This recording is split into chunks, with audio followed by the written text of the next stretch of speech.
소개 잘 되세요?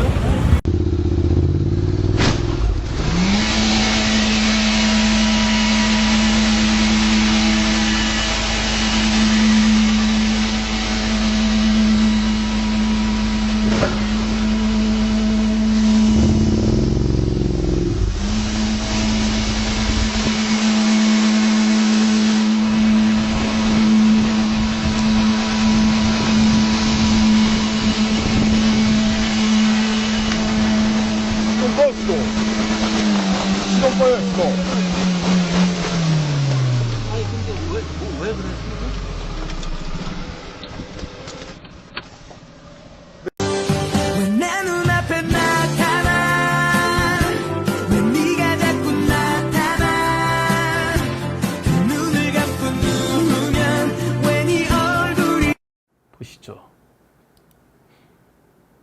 저 차가 한 대 들어옵니다. 차가 어떻게 됐을까요? 식당을 뚫고 들어왔어요. 예. 자, 평화롭게 식사하시던 분들 중에 이런 예. 자, 근데 요새 사람이 많이 죽었는지 전철에도 그렇고 차에도 그렇고 한산해요. 그리고 기운 자체가 조금 정리되는 느낌이 듭니다. 그러니까 지금 많이 죽어 나가는 것 같아요. 우리 이제 성사부에 올리는 자료 보면 백신 후유증 때문에 많이 죽는 상황들이 많이 보이더라고요. 우리나라뿐만 아니라 전 세계 그런 일들이 벌어집니다. 급살병은 죄로 먹고 산 인간을 정리하고 죄가 뭡니까? 사실을 부정하는 거예요. 추나추동 부정하는 거예요. 그리고 오행이죠. 인의 예지신 그 자체를 부정하며 살고 온 인간들이죠. 그게 뭐예요? 딱 죽는 놈들이에요. 그게 좌빨들이에요. 이조의 유생들입니다. 정리하고 후천 성경 가을세상에 할 수 있는 인간을 추진한 천지 대심판이다. 마음을 닦아 몸과 마음이 깨끗한 사람을 거듭나지 않으면 그 누구도 급살병으로 피할 수가 없다. 나중에 이런 얘기도 합니다. 사람이 죽을 때 인당이 인줄에 있는 명줄 쫙 쳐버려요. 근데 누굴 치느냐? 영이 더러운 놈들 다 쳐버린대요. 영이 깨끗한 안한가 딱 볼 수 있는 게 눈이 막느냐 눈이 흐리냐 그 자체가 알 수가 있어요. 그리고 여기가 이제 기사열인데 기사열이 막혔느냐 안 막혔느냐 또 뒤로 보면은 여기 태충열이라고 있어요. 아니 태 무슨 열이더라? 그 혈인데 그 뒤로 보면 저기 다 막혀있다. 그렇게 해가지고 다 볼 수가 있죠. 뒤를 보고 알 수가 있고 그리고 천정열이 다 막혀있어요. 그 소장 경락인데 그쪽이 다 막혔어요. 그러니까 앞을 보면 거기 다 보면 알고 그러니까 제가 살 놈이 없네? 라는 생각을 하게 되죠. 이제 이것이 화가 극한이 올 때 다 정리가 되죠. 그것이 올해 내년까지 정리가 될 것 같은 느낌이 옵니다. 다시 한번 보겠습니다. 마음을 닦아 몸과 마음이 깨끗한 사람으로 거듭나지 않으면 그 누구도 급살병을 피할 수가 없다. 그러니까 벗어날 수가 없다는 얘기죠. 그러니까 깨끗해야 돼요. 저 아무것도 모르다. 불교 신자 같으면 우리가 참 천승열 때 정구업질을 하잖아요. 수리, 마수리, 수수리, 사발 그거 하잖아요. 그거만 주의착착했대요. 그래가지고 공덕이 되는 말을 많이 하다 보면은 태울줄 하지 않아도 살 수 있는 방법이 되지 않을까라는 생각. 왜? 태울줄을 못하니까. 하면 큰일 나니까. 자, 그런 일이 있습니다. 사람은 오은육기 천지 기운을 받아 육신을 형성하고 또 천지 마음을 담아서 천지를 하도록 되어 있는 천지일이 뭡니까? 사람 살리는 일이에요. 사람 살리려면 나부터 살려야 돼요. 불교에서 가장 멋있는 건 뭡니까? 자리이타죠. 자신 스스로 이롭게 하고 남을 이롭게 하는 거. 그것이 천지일이에요. 뭐 특별한 게 아니에요. 의사들은 사람 살리기 위해서 의사합니까? 돈 벌기 위해서 의사하죠. 그게 다 돈으로 보이는 거예요. 어떤 능력이 생겨도 그것을 돈으로 환산해가지고 돈 벌려고 어떤 수단으로 쓰면 그 능력이 없어져 버립니다. 순수했던 마음이 탁해져요. 물질 탐하면 그렇게 돼요. 그러니까 물질을 탐하지 않고 인간 그 자체를 그대로 볼 수 있는 본연의 마음, 우주의 마음, 그것이 바로 천지의 마음이고 그 마음을 가지고 사람을 살리는 일이 바로 천지입니다. 따라서 천지의 오은육기가 화에서 금으로 바뀌는, 자, 지금 화의 극기 세상이에요. 금시대, 바로 가을 시대죠. 이게 뭐냐, 봄, 여름에는 수기가 위로 올라가요. 식물을 보면 그렇잖아요. 그래서 가을이 되면 밑으로 이제 뿌리로 귀적을 하니까 잎이 다 떨어져요. 근데 예전에 갖고 있던 사고방식으로 살다가는 큰일 납니다. 금으로 바뀌는 후천 개백기에는 사람도 심신을 잘 닦아 오정육부를 잘 조절하여 몸과 마음을 상게 적응된 몸을 상생할 수 있는 몸으로 바꿔야 한다. 근데 가장 조심해야 할 것이 요새 병원에 가면은 담에 문제가 있으면 쓸개에 문제가 있으면 쓸개를 떼버리고 거기에 담즙가루를 넣어가지고 소통하게끔 만들어요. 큰일 납니다. 이걸 없애버릴 장기가 아니에요. 담이라는 것은 약모가 아니에요. 모든 기운을 일으키는 바로 스위치 역할을 하는 게 담인데 그 담을 그러니까 자기는 순간적으로 그냥 한순간만 좋아지면 되니까 없애버리는 거예요. 왜? 돈 벌기 위해서. 도둑놈들이죠. 그러니까 급살병이 올 때 먼저 의원과 병원부터 들어간다고 하잖아요. 그래서 가능하면 병원에 안 가야 돼요. 병원에 안 가게끔 몸을 만들어줘야 돼요. 자, 병원에 가면 뭐 하는 게 뭐예요? 약 처방하는 거예요. 약 처방? 자기가 스스로 공부해가지고 천지에 널리는 게 약이에요. 그 약을 자기에게 맞게 복용을 하면 되는 거예요. 약이 뭐냐? 음식이죠. 음식을 잘 먹고 가장 좋은 게 뭐 지금 이 상태에서 가장 좋아지는 게 뭐냐? 보리죽이에요. 보리밥 보리죽. 어느 노인이 빙판에서 넘어져 엉치뼈가 부러져 안전뱅이가 되었는데 그 부위가 3년이 지나도 낫지 않아 염증이 생기고 구더기가 생길 정도였다. 그 후 그 환자에게 날마다 보리죽을 끓여 먹게 하였더니 곪은 부위가 낫고 뼈가 붙어 한 달 만에 완치되었다고 한다. 이처럼 보리에는 염증을 치료하는 힘이 강하다. 보리에는 섬유질과 칼슘이 풍부하여 레슬링 선수들이 인대가 늘어나거나 십자인대가 터지면 보리죽을 먹으면 잘 낫는다고 한다. 자궁 근육이 약해 유산하는 산모도 보리밥을 즐겨 먹으면 근육이 강해져 유산하지 않고 루게릭과 같은 근육 무력증도 보리밥을 먹으면 극복할 수 있게 된다. 요즘 디스크, 척추협착증, 관절염과 같은 뼈나 근육의 병이 많은데 섬유질이 적은 부드러운 음식을 먹기 때문이다. 필자가 척추협착증으로 고생할 때 우연히 알게 된 것이 바로 보리밥이었다. 이런 고질적인 병이라도 보리밥을 상식하면 뼈와 근육이 강해져 쉽게 나을 수 있다. 보리죽은 신종플루, 유행성 감기, 독감, 천연두에도 좋은 예방약인 동시에 치료약이었다. 옛날에 마마가 유행하던 그 당시에 쌀밥 고깃국을 먹는 왕족들이나 귀족들을 싹 쓸어버렸지만 보리밥에 시래기국을 먹는 서민들은 비켜갔던 것이다.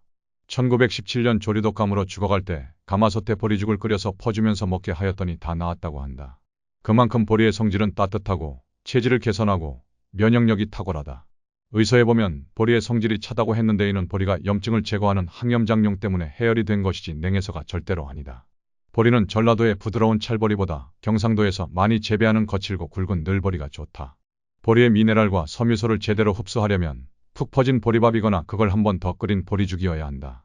보리를 물에 불렸다가 푹 쪄서 소쿠리에 담아 김을 빼어 독을 날려버린 후 다시 물을 부어 밥을 해야 한다. 보리밥을 먹어서 속이 부글거리면서 소화가 안 된다면 밥을 퍼지게 짓지 않았기 때문이다.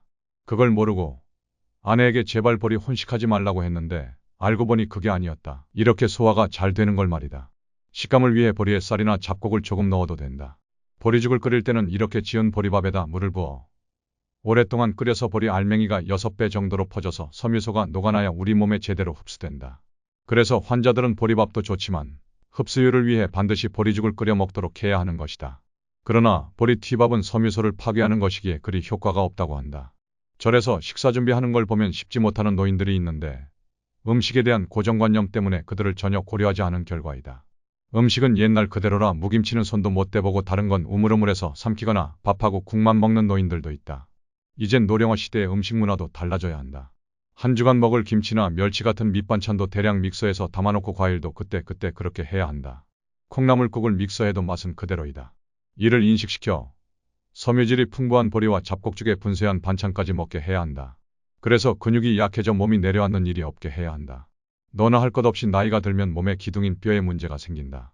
특히 골다공증이 찾아오는 여성분들은 절대 관심을 갖고 보리밥을 선호하시기 바란다. 입맛이 없을 때 큰 그릇에 열무김치와 고추장을 척 올리고 참기름 듬뿍 넣고 척척 비벼서 한번 먹어보면 맛이 참 좋을 것이며 나이를 먹을수록 보리밥이 보약이다. 보리를 먹으면 나타나는 놀라운 효능 10가지.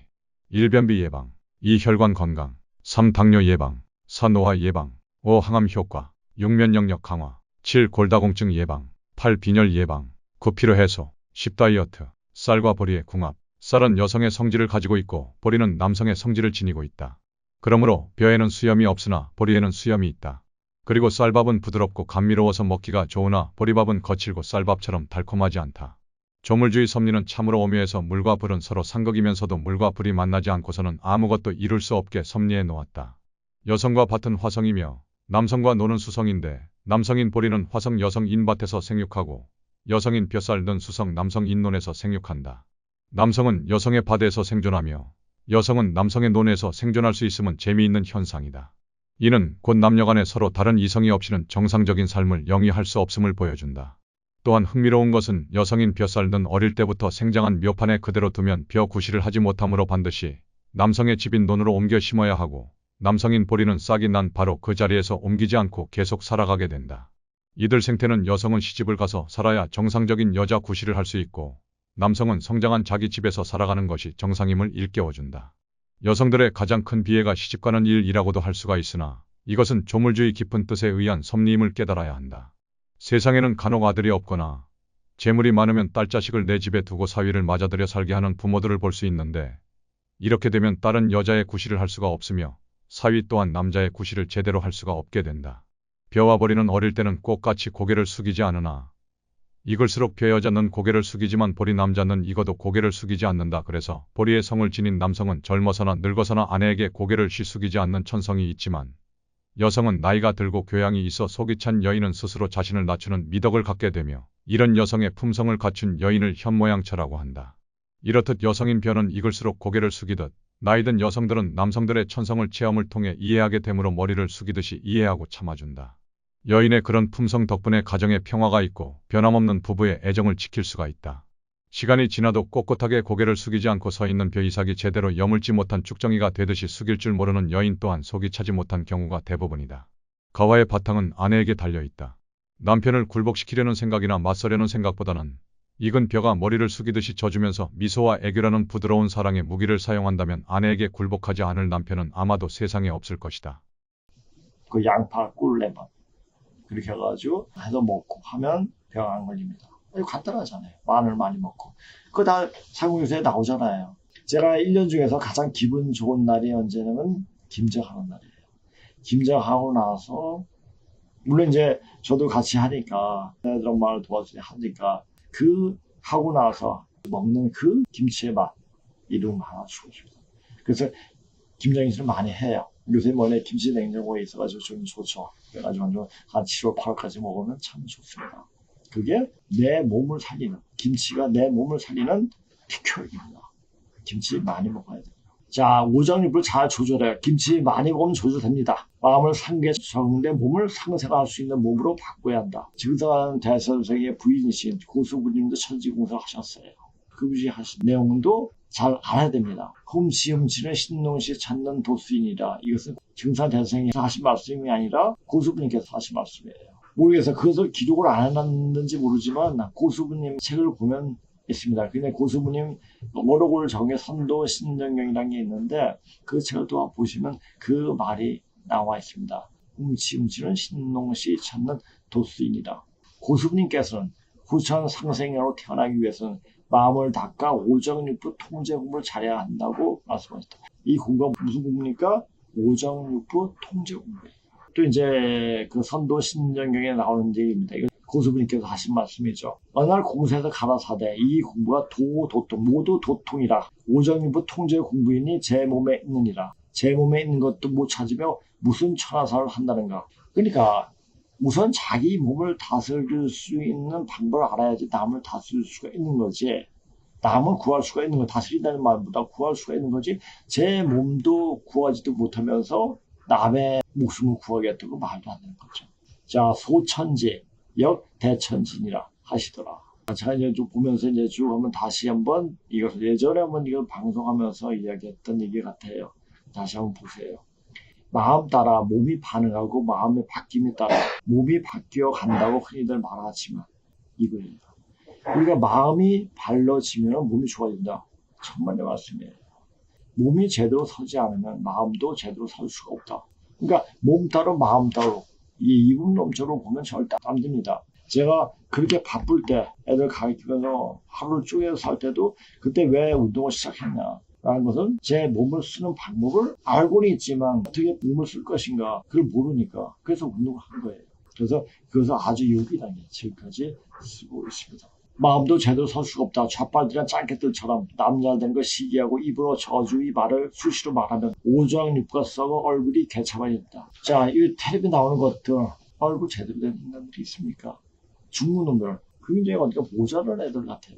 중국 놈들이 우리나라 사람들이 외국에서 대우가 좋으니까 자기네도 그 대우 받으려고 코리안 이렇게 얘기한다고 하잖아요. 근데 그러니까 유럽이나 미국에서 자 중국인과 한국인을 구별하는 법 그런 것도 나왔다고 이렇게 하잖아요. 그러니까 그놈들은 이때까지 반만년 역사 동안 계속 그래왔어요. 우리를 따라하고 우리처럼 되고 싶었어요. 그게 능력이 안 되니까.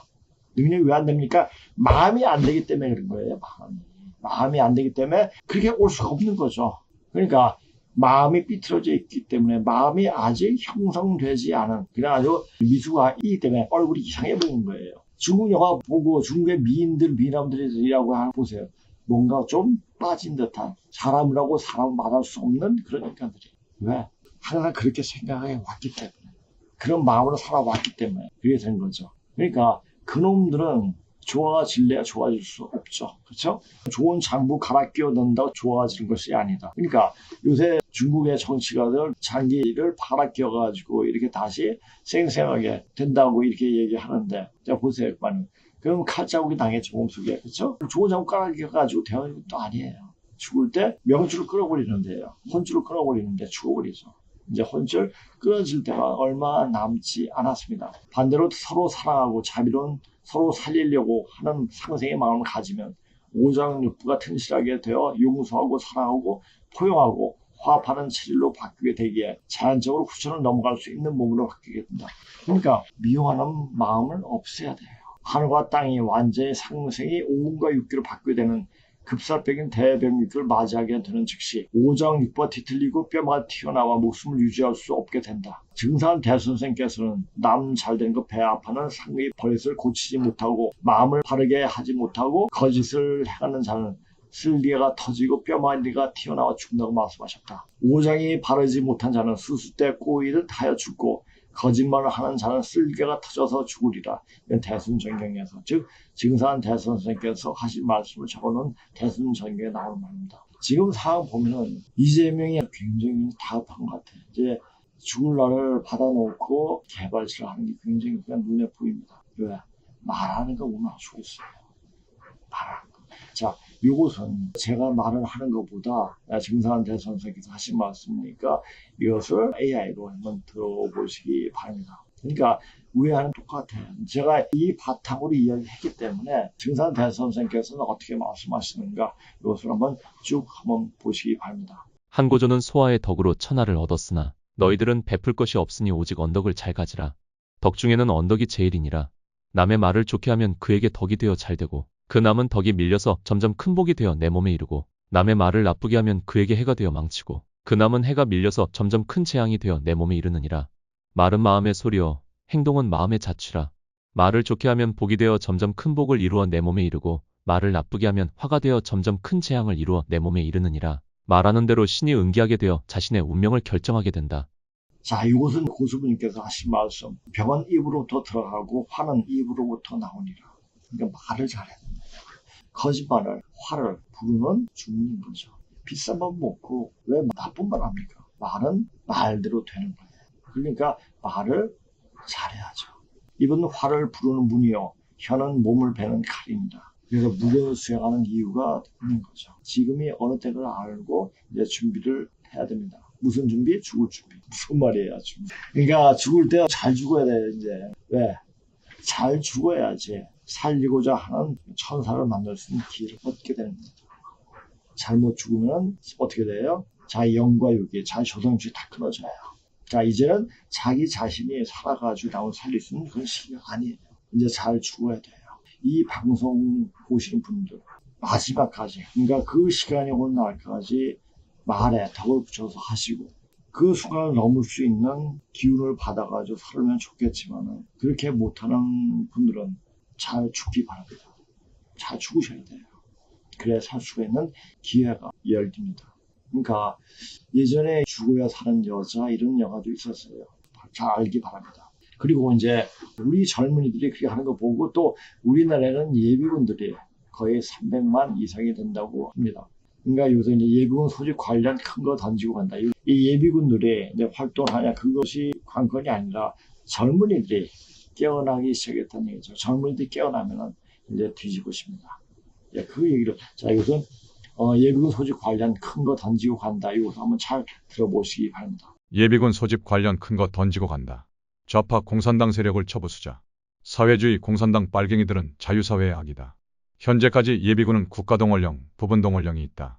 대통령령에 의해 국가동원이나 지방병무청장에 의한 부분 동원령이 있는데 앞으로는 주한미군 연합주한미군 사령관에 의해 동원이 가능할 수도 있다. 현재는 예비역 4년, 6년으로 되어 있지만 전쟁 발발 시에는 만 35세 이하 징집부터 최대 0포티까지도 징집 대상이 될 수도 있다. 마지막으로 국민저항권이 남겨져 있음. 아무리 경찰이 공안에 넘어갔다 한들 우리는 절대 홍콩처럼 될 수가 없음. 현역, 예비역, 만 35세 이하 징집될 예비군들이 짓 도와서 나설 일 없이 모두 항명하고 일어날 것임. 예비군 20만만 모여도 수도랑 수도권 및 주요 거점 점령 가능임. 전국 각지 공안들 모여봤자 군을 막을 순 없음. 지금 딱 제매수엘라 보면 됨. 군부가 찌짜이밍 명령 듣겠음? 애초에 불합리하면 항명하라 했음 키읔. 우리는 지금처럼 지금보다 더 싸우고 일깨우고 일하며 버티고 이겨나가면 됨. 추가로 저항권 발동 시에는 바빠지니 미리미리들 35세 이하 예비역, 민방위로 바뀌었다고 해도 장구류들 준비하고 대기해야 함. 제일 먼저 화장조 유학생, 유충들 잡아서 메신저 하나씩 뜯어보다 보면 저거 마냥 줄줄이 나온다. 우마오당도 대부분 기숙사 생활이나 고시원이라 도망도 못 다니고 잡아서 손발톱 케어 좀 해주면 출장 공안 가족들 이름이랑 주소까지 달달하게 불어준다. 그리고 추운 겨울이 오면 차가운 호숫물에 담아 재워주는 전통 놀이를 시작해주자. 국민저항권 발동 시 공안놈들 우리 국민들 패고 가두리 할 거다. 시위, 집회 관련해서 홍콩 때보다 더 세게 나올 거다. 우리가 국민들을 지켜야 한다. 공안이랑 경찰, 부역자놈들 케이블 타이에 묶여 군화에 얼굴 짓이겨질 날 얼마 안 남았다. 국민들이 화장조 효수 목을 베어 높은 곳에 매달아 놓다 해도 모른 척하고 열심히 애국가랑 우리의 결이나 외워둬라. 1990년대생, 만 35세 이하의 예비군 및 현역군들은 비상소집 및 사일엔 울릴 시 바로 해당 동대 및 타지역일 경우 가장 가까운 예비군 동대로 달려갈 것. 안되면 근처 가까운 군부대로 달려라. 전역증 이제 항시 챙기고 만 35세 이하 기억해라. 미리 전역증 및 특기번호 소지할 것. 헌병대, 헌병단, 법무부 소속 예비역들은 따로 모아서 군경 소집. 이드시 키트 및 케이블 타이, 일회용 안대 묶음, 귀마개, 방한용품 챙겨놓고 들고 가면 좋다. 호석 및 효수용 밧줄이나 로프 많으면 더 좋다. 다른 곳 대피소 가지 말고 바로 예비군 소집구역으로 뛰어라. 분대, 소대, 중대 별로 시그널 설치 통신. ATAK, 아이텍 필수. 불심 검문 가능, 군법에 따라 화장조 및 간첩 검거 및 측처까지. 체포 및 진압 후 필요한 군법. 전쟁법 미리 교부받고 외워둘 것. 공안은 우리의 적, 공안청 먼저 점거 후 헌병 군경처로 사용. 들리는 소문처럼 예비군 동원령 및 소집을 미군 및 연합사령관이 가져갈 수도. 비상계엄 예비군 소집 전군 항명. 경찰 공안청 점거 최우선 집회, 시위 국민들 보호. 국내 체류, 불법 체류, 귀화자, 외국인 모두 불심 검문 후 지문, 구강점막, 홍채사진, 정면 좌우 머그샷 채취. 각 지역구 반국가 세력들 체포 시그널로 소대, 중대, 대대별로 증거사진 업로드 및 백업. 후방 각종 교란 테러 대비 땅굴, 방화, 대규모 탈출 등 땅굴 자료와 후방 주요 거점 방어 참고. 이제 근무신고 편 후기로 들어가겠습니다. 자, 낙 선생님께서 이 작업을 언제부터 시작했느냐. 그 전에 그분이 작가였으니까 열심히 여러 가지 자료를 많이 보고 이렇게 하셨겠죠. 1972년부터 정식으로 고대 청동 2기가 그릇이죠. 새겨진 명시 문자를 고증하기 시작하여 지금까지 벌써 13년이 흘렀다. 그래서 이 일을 시작할 당시는 55세라는 중년이 가장자리에 속했던 한 작가였지만 지금은 마음이 하고 싶은 대로 할 수 없는 고위에 가까운 나이의 노인이 되어버렸다. 그러나 근문식은 이미 전적집, 화폐집, 벽면집, 인물집 이 4집으로 구성되었으며 6권으로 편집하였다. 이 책들은 서법가이신 장일의 씨가 먼저 병명집을 기록하였고 계속해서 수학방 동지가 장일의 이 뒤를 이어 홍콩으로 가서 인계받아 공필 개체서로 뒷부분을 기록하였다. 그들이 많은 밤 시간과 직장인을 마치고 남은 휴식 시간을 소비해가면서 완성시킨 이 책이 오늘날 아침에 출판되어 세상에 알릴 기회가 생겼으니 이는 정말 이 책에 관심을 갖고 걱정해 주었던 여러분들에게 큰 위로가 되었을 것이다. 덕이 작자인 나는 노년이 지경에 처하여 이런 일을 맡게 되니 태산에 올라가니 천하가 작아 보인다 하는 기쁘고 안심되는 마음이 생긴다. 고대 오제 금문과 당우 금문의 사료 기록이 풍부해서 오늘날 우리는 사료가 풍부하지만 우리 못 보잖아요. 왜? 중고 안 되잖아요. 중고해도 이런 책을 접할 수 있는 방법이 없잖아요. 저는 선생님을 만나 뵙고 이 책을 접하게 됐고 이런 책이 있다. 그리고 보면서 제가 의심을 했죠. 이걸 가지고 공부를 할 것인가 말 것인가 라는 생각을 했죠. 예전같이 당근에 빠져서 공부하다가 허탈해진 경험이 있기 때문에 그래서 선생님을 만나 뵙고 책을 받아서 이것을 해서 번역을 하면서 선생님이 이제 쓰신 한국화 기본학습 제도 같이 주시면서 하는데 한국화 기본학습을 보면서 이게 무슨 얘기 도저히 이해가 안 가는데 근본식으로서 하나하나 이해하기 시작했습니다. 오늘 우리는 4000년 이전에 도명 문자에 근거한 상고의 역사를 되돌아볼 수 있으며 또한 아직도 남아있는 모계제의 유품과 대부를 위주로 한 노예제 사회 역사의 횡단면 및 우순이라는 상고사의 혁명 지도자가 난 모계제의 유습을 반대하고 부계제, 노예제의 여러 건설 방면을 완성했을 때 문자로 상층 이식 구조의 형태를 표출함으로써 나타냄으로써 얼마나 방대하고 탁월한 투쟁을 했었는지를 볼 수가 있다. 그 당시 역사가 어느 정도 체계가 잡히면서 하여튼 그다음 권력 투쟁이 엄청나게 심오하게 일어났죠. 그런 시간들이 거의 반만 년 동안 계속 지속해 왔던 거죠. 이제 시간이 바뀌는 거죠. 우리가 그분이 사계절을 볼 때 봄, 가을은 짧고 여름, 겨울이 길잖아요. 근데 우주의 사계는 가을이 길고 봄, 여름이 짧아요. 가을이 제일 길고 이것은 그렇게 되게끔 되어 있던 거죠. 무의이하로 되어지는 거예요. 공부하다 보니까 증산대선 선생님께서 우리 일은 무의이하로 되어옵니다. 무의이화. 뭘 하려고 해서 하는 것이 아니라 하다 보니까 되어 있네 이렇게 되는 거예요. 하다 보니까. 그 하다 보니까로 어떻게 보면 길을 잘 들어서야 돼요. 이 방송을 보시면 그 길을 잘 들어선 거예요. 그 길은 어떤 길입니까? 고도의 문자를 통해서 우리 역사를 바로 공부할 수 있는 기회가 열린 것도 되지만은 그것보다 더 중요한 게 뭡니까? 내가 영과 육을 살 수 있는 그 길목으로 들어서는가 마는가 결정하는가 그것이 분명히 나타나는 거죠. 그건 명확하게 알아야 됩니다. 앵겔스는 일찍이 이렇게 말했다. 우리가 앵겔스 그 공산주의 이론 마르크스 앵겔스 이렇게 얘기하잖아요. 앵겔스는 사회학자예요. 사회를 연구하다 보니까 맨 처음에 원시 공동사에서 중세시대 이렇게 돼가지고 왕공법 이렇게 돼가지고 다시 원시 공동사회 다시 공산주의 사회를 이제 완성한다 그런 얘기를 했죠. 그게 맞아요. 이제 앞으로 오는 세상은 완전히 공산사회로 되어지는 거니까. 그런데 그때는 서로 믿고 서로 의지하고 서로를 사랑하는 서로 내가 서기 위해 너를 죽여야 돼 이런 게 아니라 서로 사랑하고 남을 잘되게 하는 그런 마음이 사회가 된 것이고 그래서 공산사회라고 말할 수는 없는 거죠. 그렇죠? 앵겔스는 일찍 이렇게 말했다. 이로 인해 우리는 반드시 모계제를 폐지시켜야 하며 그것은 곧 폐지될 것이다. 무권제죠, 무권제. 여자가 권리를 가지는 그런 제도죠. 이것은 결코 우리가 지금 상상하는 것만큼 그렇게 어렵지 않다. 왜냐하면 이 혁명은 인류가 경험했던 가장 혁신적인 혁명 중 하나이며 또한 살아있는 어떤 시족 성원에게도 해를 입힐 필요가 없다. 다만 한 가지 간단한 결정을 내리면 되는데 그것은 바로 이후에 시족 남자 성원이 자녀들은 반드시 본 시족 내 남아야 하고 여자 성원들이 자녀는 본 시족을 떠나서 부친이 시족으로 돌아가야 한다는 사실을 규정하는 것이다. 그러니까 공산주의 사회, 공산주의는 철저하게 남권 위주의 이야기를 하고 있죠. 여권 완전 무시해버리죠. 그 사회가 뭔가 바로 이주시대예요. 그게 어땠습니까? 우리나라는 여자를 무시해버리면 나라가 개판돼요. 여자를 대우해주고 이래야지 우리나라가 삽니다. 그건 분명한 사실이에요. 왜? 우린 양경 엄청나게 있는 땅이니까 의명을 촉발시켜요. 그냥 그걸 알고 이렇게 해야 됩니다. 그러니까 우리가 마르크스 앵겔스 이론을 보면 이게 맞아 고개가 끄떡 있는 것이 굉장히 많아요.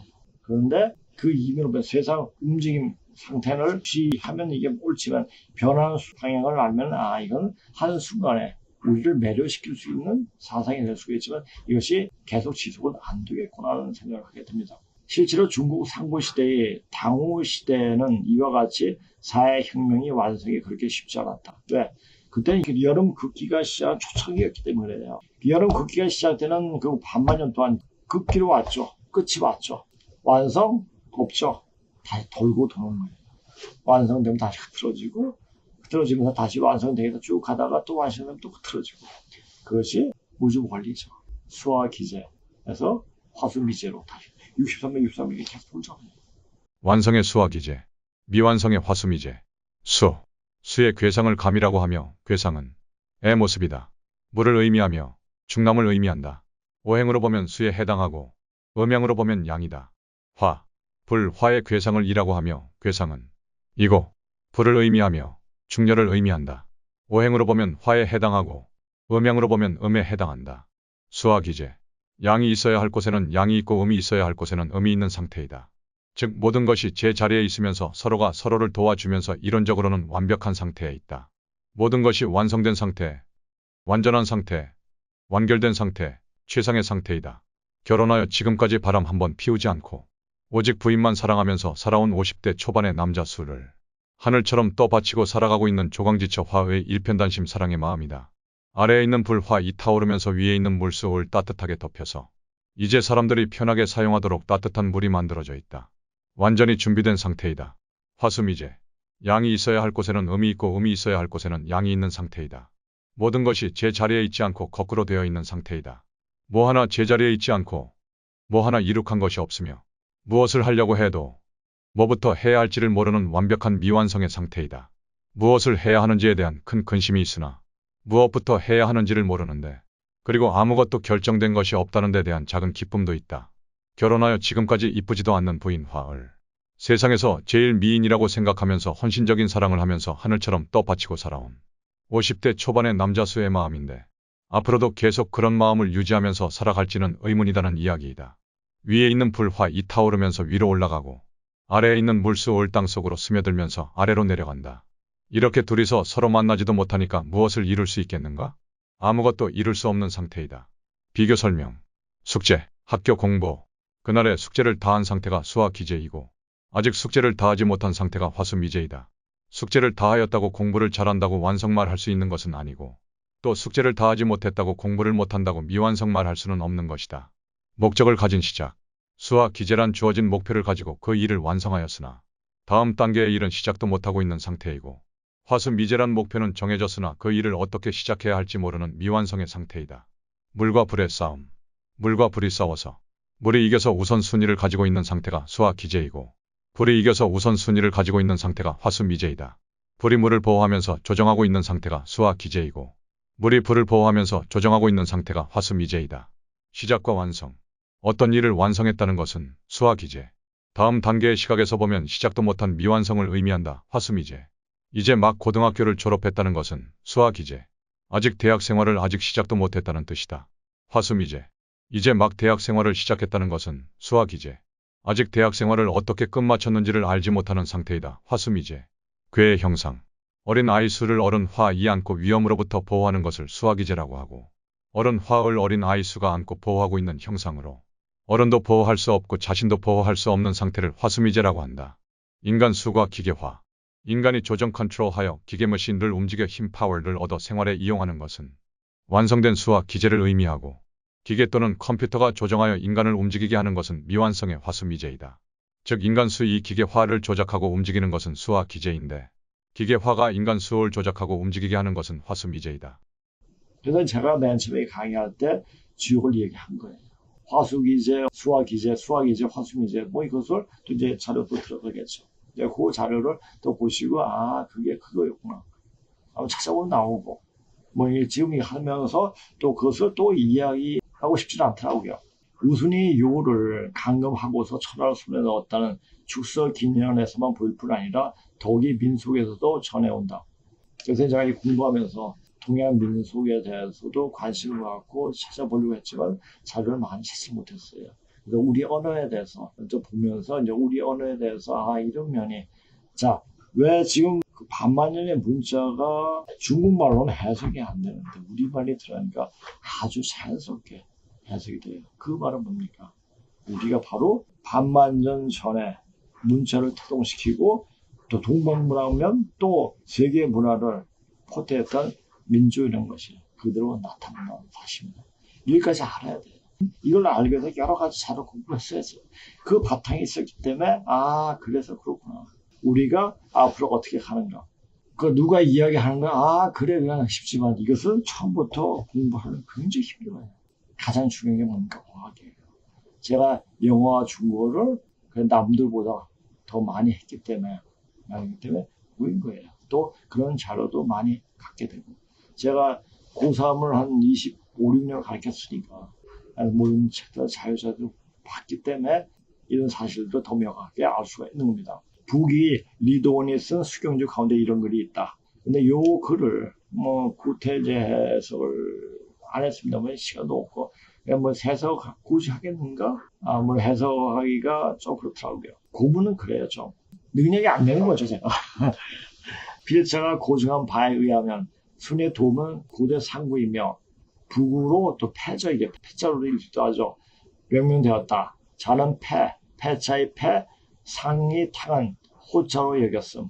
자 서주의 시경에는 패라는 장이 있다. 명말기에 사학자인 고연무가 일지록에서 패를 이거 나섰습니다. 그리고 중요한 것은 이 뜻을 잘 해석해야 되는 것이다. 그러니까 옛 고문학자들이 그걸 보고 해석을 하려고 했지만 어느 정도는 맞는데 나중에 보면 안 맞아요. 왜? 우리말을 모르기 때문에. 그러니까 언어로서 외국 사람들이 지금 우리말은 굉장히 듣기가 부드럽고 거부감이 없다고 합니다. 그래서 공부하고 싶다고 이렇게 하는 사람도 외국인들이 많이 있다는 그 자체는 뭡니까? 이제 우리나라 기운이 세상을 지금 덮고 있다는 얘기죠. 태초에 말이 있었는데 이거 어디 나옵니까? 유한복이 나오는 말이에요. 북은 당후 근문 중에서 두 형제가 서로 등을 돌려 서 있는 형상으로 로 쓴다. 그러니까 등을 이렇게 딱 돌린 거 아니에요. 그게 뭡니까? 바로 버그와자예요. 등을 돌리고 있는 모습을 등을 돌리는 마음. 그것이 뭡니까? 악자예요. 그러니까 악자가 선의 반대말입니까? 아니죠. 선의 반대는 불선이에요. 악은 이기심이에요. 그러니까 한마디로 나쁜 놈들이죠. 그렇죠? 그런 거예요. 그것이 나쁘다라는 얘기가 뭡니까? 나만 알고 있는. 그래서 우리는 절대 나 자신만 생각하고 나 자신만 잘 되겠다 하는 놈은 다 악마들이에요. 그래서 빨갱이들이 악마인 거예요. 악령에 씌인 거죠. 그 악마적인 일을 하면 악령에 씌어요. 악령들은 자기가 들어갈 수 있는, 장난칠 수 있는 사람을 찾아요. 항상 찾아가 뒤집어 버리고. 그래서 거기 자리 앉아가지고 왕 행사하려고 하는 것이에요. 중국 놈도 똑같아요. 그러니까 중국의 가장 최적합한 정치 제도가 바로 공산주의예요. 그 공산주의 생각을 갖고 반반도 살아왔던 놈들이 자유를 맛을 보니까 미쳐버리죠. 아무데나 똥 싸고, 아무데나 휴일 버리고, 아무데나 오줌 싸고. 그런 애들이 중국 애들이에요. 우리도 그랬죠. 70년대 그런 게 이제 정부 때 담벼락에 오줌이 많이 싸우고 그랬죠. 그때는 사람들이 너무 아직 열리지가 않았어요. 2주의 그 유습이 계속 이어진 거죠. 2주 때 어땠습니까? 거래 똥 범벅이었죠. 일본이 들어와서 똥 청소만 하는데도 예산에 50% 섰다고 하지 않습니까? 그리고 그 밑에 한우에 그려진 바로 형제가 등을 돌리고서 함께 봉투를 경영하는 것이며 구로 읽는다. 오늘날 삶은 여전히 북이 고치처가 남아있는데 이는 구와 동부에 있다. 원래 모계제 시대는 형제가 서로 이게 구자인데 이게 이제 처음에는 친구 구자라고 새김합니다. 근데 나중에는 이게 원수구가 돼요. 그러니까 아차가 그거예요. 맨 처음에 얘가 서로 해가지고 서로 도와주려 했는데 그것이 자기 이익만 채우다 보니까 그 자체가 이게 무엇이 친구 구자인데 이게 왜 원수구가 되지? 이렇게도 생각할 수 있는데 그러니까 중국의 공부는 우리말이죠. 우리말이죠. 중국인들이 만든 문제가 아니니까 한자를 보게 되면은 해석하는 사람의 마음에 따라서 해석이 바뀌어요. 그러니까 진실한 게 없죠. 진실하지 못한 언어가 바로 중국어예요. 진실할 수 있게 말할 수 있는 것이 바로 우리말이죠. 분명하잖아요. 사람이 분명하지 못하고 분명하지 못해요. 우리가 이제 그렇잖아요. 지네가 다리가 많잖아요. 그래서 물어봤어요. 너 지네다 걸을 때 오른발이 붙어갔니 왼다리 붙어갔니 이렇게 물어보니까 자기도 생각 안 해봤거든요. 그냥 자기 그냥 걷는데 근데 이거 생각해서 보니까 발이 엊그제 걷질 못하대요. 자, 이것도 비유겠지만 모든 돈은 비유로 이야기해요. 의식하지 못하고 그냥 자연스럽게 했는 거지 그것이 본성이에요. 그러니까 중국 놈들의 본성은 천재, 적합하지 않은 진실되게 살지 못하는 족속으로 그렇게 태어난 거죠. 그놈들한테 가장 뼈아프고 진실하게 살아, 참 착하게 살아라 라고 얘기하는 것이 걔네들은 도격이에요. 그냥 걔네들은 걸되게 살다가 그냥 진실이 바웃할 때 가는 겁니다. 그러니까 천지비괴인 선천역사에서 어떻게 됩니까? 중심은 자꾸 벌어져요. 그러니까 거짓말을 잘해야지 세상에 머리도 설 수 있어요. 근데 진실하지 못하면 가수에서 못 가니까 진실하게 살아라 진실하게 살아라 라고 자꾸 이야기했어요. 모두 종교 지도자들이. 그런데 진실하게 살면 현실을 사는데 굉장히 핍박하게 살게 돼요. 그래서 진실하지 않게 되고 진실한 것을 오히려 사악하게 보게 되는 그런 일도 벌어지지 않았습니까? 결국 성공하는 것은 진실해야 돼요. 자, 우리가 가을에 성공하는 가을만 넘어가는 것이 아니라 요새 겨울이 될 때 본체적으로 가가지고 다시 봄이 돼가지고 여기서 영생을 하는 거죠. 이것을 알아야 돼요. 영생을 하기 위해서는 거짓말이 특수일 때도 진실하게 살아야 되고 진실이 특수할 때는 진실하게 살아야 돼요. 그러니까 진실 많이 하는 게 또 답이 아니네요. 진실하게 사는 것이 사람이 사람답게 사는 길이 아닌가 이렇게 보여지기도 합니다. 나한테서 칭하고 공동 아내 공동 남편이 되었는데 이는 군혼제의 아직도 남아있는 모습이었다. 자, 이걸 보십시오. 중국말은 워더무지 워더푸시 나이가 들어가요. 그런 군혼제의 어떤 언어에서 의미가 없어요. 근데 자, 우리는 어떻습니까? 우리 엄마, 우리 아빠, 우리 고모, 우리 이모 이렇게 얘기하잖아요. 우리가 들어가요. 그것은 재부재분 원시 공동사의 그 모습들이 그대로 안에 담겨져 있는 겁니다. 우리가 어떤 민족이다, 우리가 어떤 말을 쓰고 어떤 말을 하고 있느냐에 따라 가지고 그 나라의 역사가 보이는 거예요. 우리란 말은 나라는 개념이 생길 때 이전의 의식입니다. 그래서 우리란 말 굉장히 좋은 말입니다. 근데 그 우리란 말을 아주 비천하고 아주 듣기 싫은 말로 만들어버리는 게 뭡니까? 민주당에도 더불어민주당이 더불어도 개차반을 만들어버리고 우리 무슨 당이었죠? 생각이 안 나네요. 우리 당이잖아요. 우리당. 뭐 생각을 할 필요도 없고. 그래서 형제가 서로 등을 돌리고 피해서 각자 가정을 이루고 공동으로 밭을 경쟁하는 새로운 풍습을 만들기 위해 수는 제휴를 가두었던 것이다. 자기가 어떤 기준을 세우고 법을 세우고 그 법에 맞게끔 만들어버리는 거죠. 자, 지금 이 점에 생각나서. 그러니까 어떻게 똑같이 지금 중국 놈들을 판을 깔아주기 위해서 개발들이 많이 하고 있잖아요. 어떤 일이 벌어지면 순위 요거 때문에 10년 만에 유신 왕전 퍼졌죠. 윤제는 더 빨라져요. 그 10년이 1년이 될 수가 있고 6개월이 될 수가 있고 뭐 이렇게 되겠죠. 이는 고도를 배반하는 것이 즉 모계제의 유품 중 하나인 형제가 서로 아로 칭하는 것 쉽지 않았음을 충분히 증명해 준다. 더욱이 두 쌍방의 남녀가 대대로 서로 혼인함으로 구성되었던 정치연맹의 제실왕의 승사, 계승이죠. 그렇죠? 승사 문제상에서는 시험제 신농과 헌원 황제의 한천에서 세 번이 전투로부터 시작되어 제순회, 자, 이걸 알아야 돼요. 그러니까 앞에 제차 들었을 땐 돌아가신 분을 황제랑 임금했던 분을 앞에다 제시를 붙입니다. 제순이 고도의 배반을 제창하고 그러니까 고도의 배반을 하고란 얘기죠. 배반하자고 그러니까 뒤엎자고 이렇게 말을 하고 묘를 가두는 데까지 이르렀으며 수는 죄를 탈취하고 나서야 비로소 여자는 멀리 사면으로 시작하고 남자가 승사인이 되는 사회 대혁명을 실행하는데 이를 세간에서는 유신이라고 칭하였다. 우리 말을 보세요. 시집간다, 장가간다고 하잖아요. 그러니까 장가간다는 말이 더 오래된 말이죠. 그렇죠? 난 내년에 장가갈 거야, 장가 올 거야 안 하잖아요. 그렇죠? 그러니까 가는 거예요.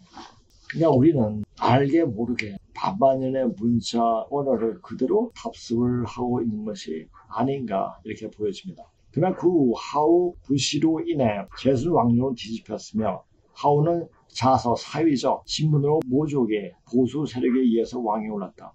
그러니까 하우는 여자들 덕분에 왕에 오른 사람이에요. 그러니까 여자들한테 꼼짝을 못했죠. 제우스가 헤라한테 꼼짝 못하잖아요. 왜? 제우스가 바로 우익음이에요. 그리스 신학까지 다 연결되는데 그것까지 이제 나 이야기할 거리가 굉장히 많지만은 뭐 그 정도까지 이렇게 할 수 있도록 하겠습니다. 따라서 좌전에 기록된 우, 탕죄사 여기다가 제가 번역 써놨네요.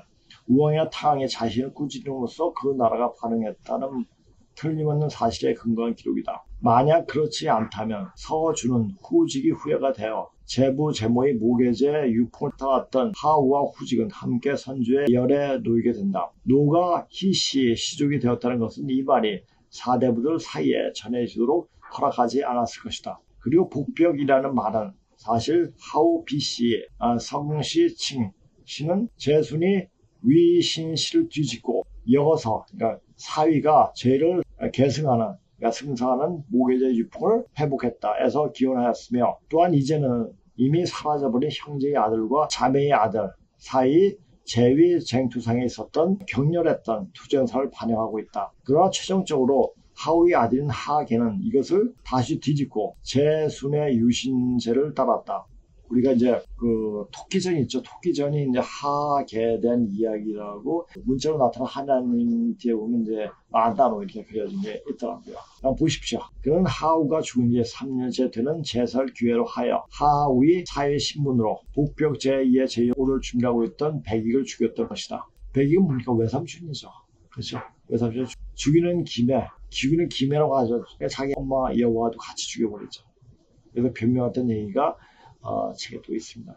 그 얘기도 한번 제가 얘기를 했죠. 그래서 남권 부자는 예전에 했죠. 이라는 것은 지금 생각이 안 나서 그렇게 얘기하는 거예요. 그 자료를 가지고 와가지고 이야기하면 더 좋았겠는데 그 얘기를 지금 이거 하면서 바로 생각이 나서 이야기하는 겁니다. 계승 혹은 형이 죽으면 동생이 대신하는 죄를 잇는 문제는 이로 인해 비로소 해결되었으며 북의 죄는 제위 계승 문제상에서 하의 400년 동안 공고해졌다. 더욱더 단단해졌다는 얘기죠. 이것은 필자의 하계 사위전 1차 대도살적 물증이라는 글의 고증수에서 이미 논술을 했다. 근데 그 이제 하우 편의 맨 뒤에 나오는데 그걸 보면 그 당시에 그 제사에 참석했던 분들을 얼마나 살벌하게 죽였는가를 보여줘요. 노사제 갱이라고 이렇게 이야기를 하는데 노예들을 묻었던 자리라고 이렇게 얘기하는데 역사의 처절한 학살이 있었던 그 자리였죠. 요컨대 마치 새가 말하는 산봉우리 꼭지를 내려보듯이 상고살 눈이 닿는 곳까지 멀리 보면 태산과 작은 봉우리들을 기어서 오르는 사람들이 기쁘고 안시되는 마음과는 다른 어떤 것을 독처들을 상상할 수 있을 것이다. 이것은 일종의 태평성세에서 만났을 때의 행복합니다. 자, 우리가 모든 엉켜 있을 때 그 처음 매듭 딱 풀려요.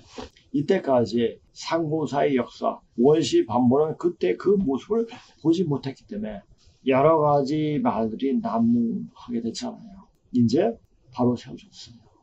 그리고 제가 이렇게 인터넷으로 방송을 했어요. 그거 뭡니까? 세상 사람한테 누가 보든지 누가 안 보든지 간에 문제가 아니에요. 알렸다는 것이 중요한 거예요. 관심 있는 사람은 볼 것이고 관심 없는 사람은 안 봐요. 또 세상 사람이 바쁘면 못 봐요. 근데 이것을 본 사람은 살 기운을 얻게 되고 이걸 보지 못한 사람은 살 기운이 어디 있는지 헤매다가 죽어버리는 거예요. 그 사람의 태워줄 10년, 20년, 30년 했던 간에 그렇게 되는 거예요. 반만년의 역사 내용이 얼마나 중요한가를 알아야 됩니다. 만약 중국 특유의 사회주의 사회를 건설하여 위대한 제2차 혁명이 소속된 지금이 아니었다면 그래서 보니까 그러니까 유물론이 가장 적합하게 적용된 것이 뭐냐면 역사를 찾아나갈 때 유물론적인 역사를 찾아갈 때 정확히 역사를 찾아갈 수가 있습니다. 아무것도 없는데 그럴 거야. 그럴 수도 있어. 그렇게 되겠지. 그렇게 되었겠지 하는 식으로 애매모호하게 역사를 찾아가면 반드시 실패합니다. 이때까지 실패한 역사였죠. 이분이 공산당 문화성 부주석이었어요. 그러니까 공산당에 대해서 굉장히 호감을 갖고 있고 반감을 갖고 있는 게 아니었어요. 근데 이 공산주의가 최고의 업적이 뭐냐? 바로 근문식으로 나오게끔 사상적 배경을 깔아준 게 아닌가. 그래서 사람들이 지금 공산당 빨간 줄에 환호하는 것이 아닌가 이렇게 보일 수 있다고 합니다. 지금 대세예요. 근데 그것이 마지막 가는 길목이라는 얘기죠. 하나 중요한 자료만 딱 나오면 되는 겁니다. 중요한 자료가 아니죠. 중요한 것, 중요한 물품, 중요한 획기적인 어떤 것이 something 하는 게 가장 표현이 좀 높겠죠. 그것이 나타나면 끝나는 겁니다. 이거예요. 자, 이차영의 소득이 지금이 아니었다면 우리가 항상 들어왔고 그래서 편견을 갖고 있었던 구전통과 구학술 연구의 모든 논점들에 대해 일부 반대되는 견해를 갖고 있던 이런 문자 고증서가 출판된 기회를 갖게 되리라고는 상상하기가 매우 어려울 것이다. 계속 보다 보니까 이건 중국 놈들이 보니까 이건 자기 역사가 아니네. 이건 양족 역사. 즉 저기 남조선에 있는 족속들의 역사에 우리 역사를 갖다 바쳐 해가지고 이것을 500만 나오고 다 절판시켜버렸잖아요. 그 한부가 우리나라 인사적이 있었던 거예요. 근데 그것을 마침 이제 선생님이 이제 내가 왜 울산김씨 대종손인가 자료를 찾다가 인사동에서 이 책을 만나게 된 거죠. 아마 그것이 88년도. 자, 88년도가 뭐죠? 무진년이에요. 열리는 겁니다. 손에 손잡고 벽을 넘어서 딱 나오잖아요. 그냥 되는 게 없어요. 88년부터 우리나라 역사 문이 새롭게 열리는 겁니까? 근데 열렸으니까 대한민국의 본심이 나와야죠. 본성이 뭡니까? 해원하는 거예요. 그래서 빨갱이들 특세하면서 해원을 하게끔 판을 깔아준 거죠.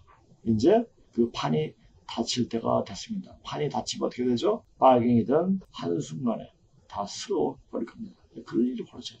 자, 이게 역사를 공부하다 보면은 역사뿐만 아니라 모든 상황을 공부하다 보면 참 그래서 그런 거구나. 그렇게 될 수밖에 없구나. 그냥 고개 끄덕거리게 됩니다. 절대 우연히 되는 건 전혀 없습니다. 반드시 왜 그렇게 살아왔고 왜 그렇게 되는지 자기가 스스로 그것을 판단하게 되고 알게 됩니다. 알게 될 때 그때 죽는 거죠. 그 일만 있잖아요. 자, 철들자 죽게 된다. 어떻게 보면은 제가 이런 공부를 하고 이런 방송을 하고 가는 것 자체가 뭡니까? 사람 살리려고 이렇게 이야기를 하고 있지만 잘 죽으라는 얘기예요.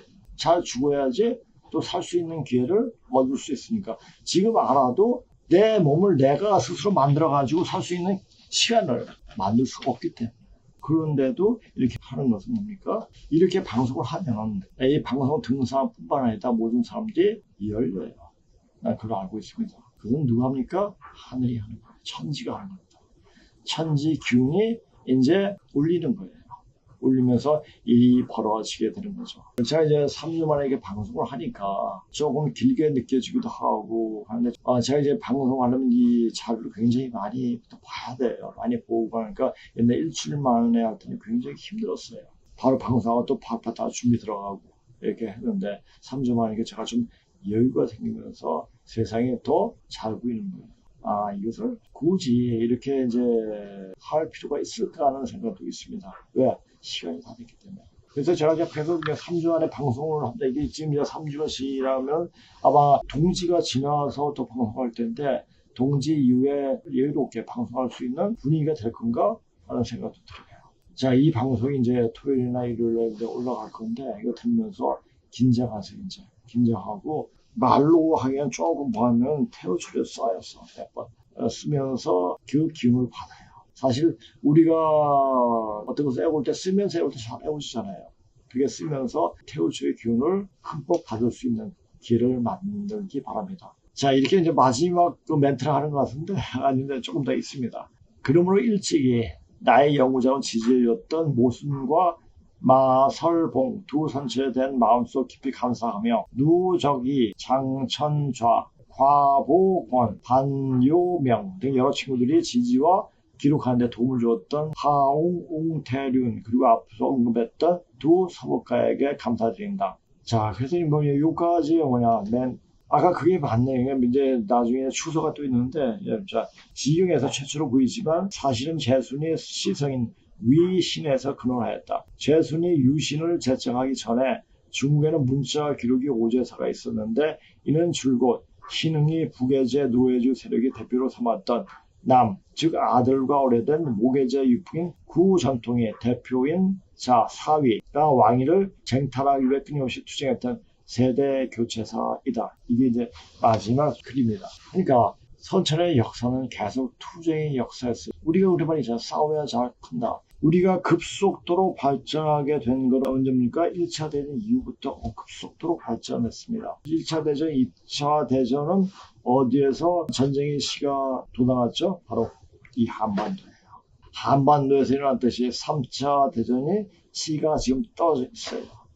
그 3차 대전은 뭘로 일어납니까? 병으로 일어나요. 병으로 일어나는데 병이 일어나게끔 바탕 깔아놨죠.